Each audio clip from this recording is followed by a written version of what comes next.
Why is local government not working? Municipalities only receive 9.1% of the national income of government. We can't say municipalities is failing if we've got water, if we've got electricity, if we've got a tar road.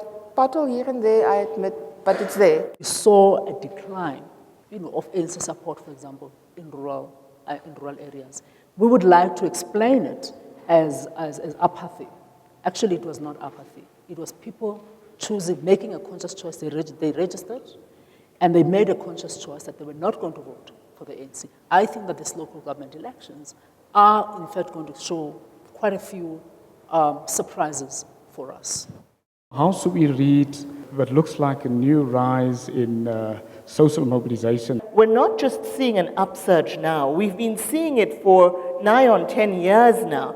The problems of communities and of movements and social movements based in those communities that have arisen from those communities really only hit the headlines when they turn violent. We have great plans that are just not being implemented. And that's due purely or at a very large level to political will or lack thereof. The more you can engage the community, air these frustrations before it really boils over.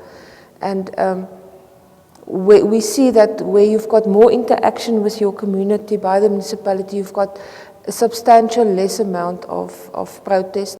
What do? Do we abolish the system of traditional leadership? What is the way out? We have a situation where politicians think that they have to pander to traditional leaders. In fact, research is showing that it doesn't work. People are doing these protests at great risks to their lives. It's about a fight for survival.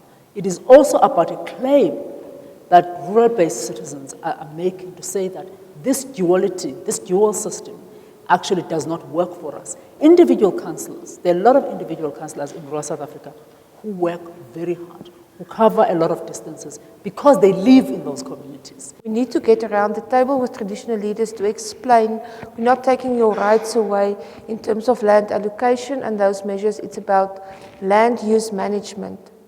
Here's a very, very difficult conversation. How should a South African democracy look like? So it's very easy to say it doesn't work in this way, it doesn't work in that way. How do we negotiate wall-to-wall municipal boundaries? Who is the legitimate voice of a community?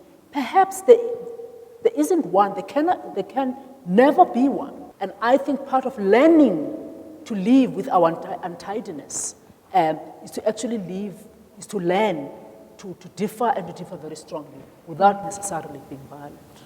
And also thank you for the audience. I mean, there's so many things happening this time of the year. Thank you for coming. We're looking forward to continue this type of dialogues and this kind of debate. And I think the next time we'll have it in a rural area to have rural communities engaging with us.